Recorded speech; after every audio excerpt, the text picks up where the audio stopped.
आत्मनिरीक्षण करने से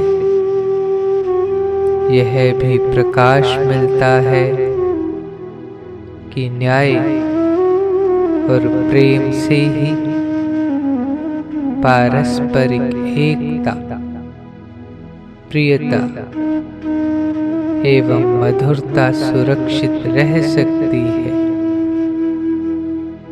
पर न्याय अपने प्रति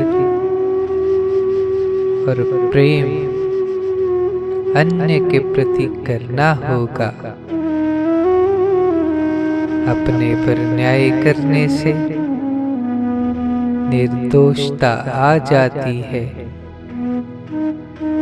और दूसरों के प्रति प्रेम करने से ही स्नेह की एकता एवं स्वरूप की अभिन्नता का अनुभव होने लगता है।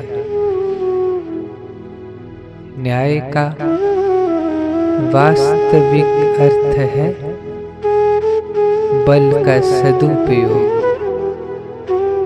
तथा प्रेम का वास्तविक अर्थ है अपने अधिकार को भूलकर दूसरे के अधिकारों की रक्षा करते हुए बुराई का उत्तर भलाई से देने में प्रसन्नता का अनुभव करना।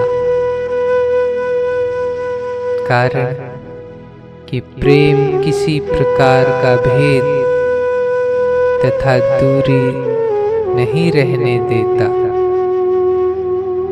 वास्तविक एकता का अनुभव हो जाने पर प्राणी बड़ी ही सुगमता से बुराई का उत्तर भलाई से दे सकता है। जिस प्रकार दांतों से यदि जीभ कट जाती है तो वह कभी उन्हें तोड़ने की बात नहीं सोचती। इतना ही नहीं, यदि दांतों में कुछ फंस गया हो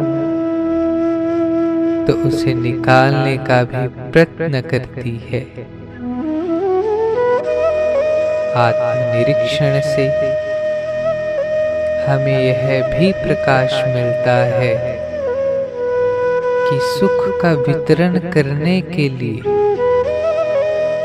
और दुख को अपनाने के लिए सभी के साथ एकता स्थापित करनी चाहिए, क्योंकि हम अपना दुख मिटाने के लिए अपने से अधिक सुखियों की ओर आशा लगाए रहते हैं। प्राप्त सुख द्वारा अपने से अधिक दुखियों की आशा पूरी करने में हिचकते रहना ही प्रमाद है। इस प्रमाद को मिटाने के लिए विवेक का आदर करना ही महामंत्र है। अपने अनुभूत ज्ञान का नाम ही विवेक है।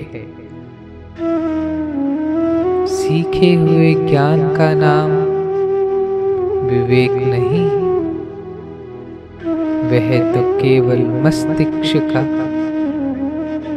संग्रह है।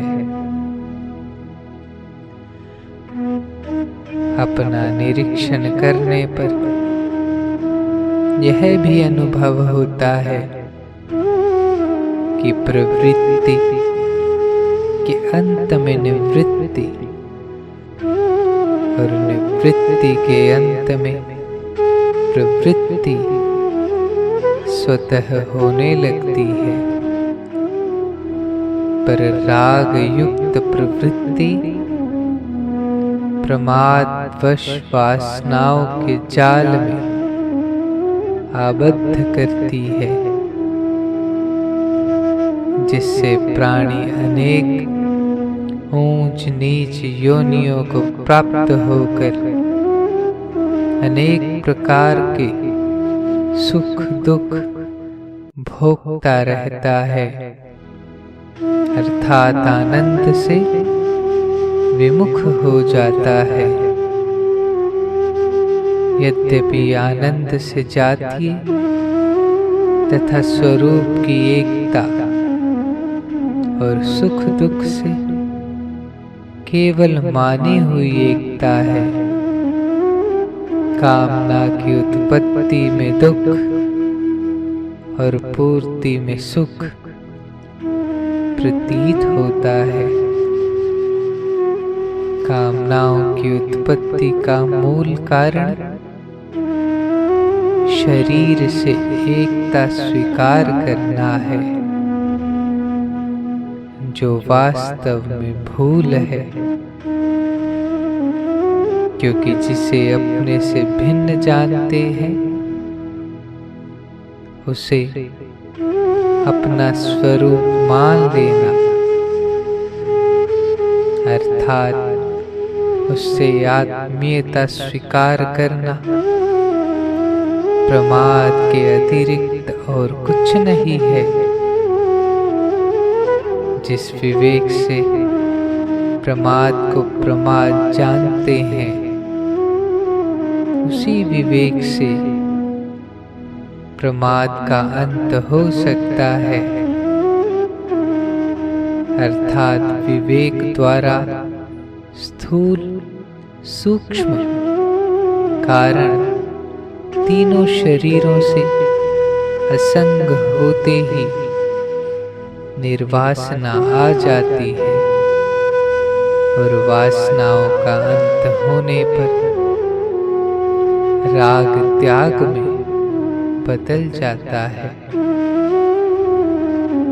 तब प्रेमास्पद के नाते स्वार्थ रहित सर्वहितकारी प्रवृत्ति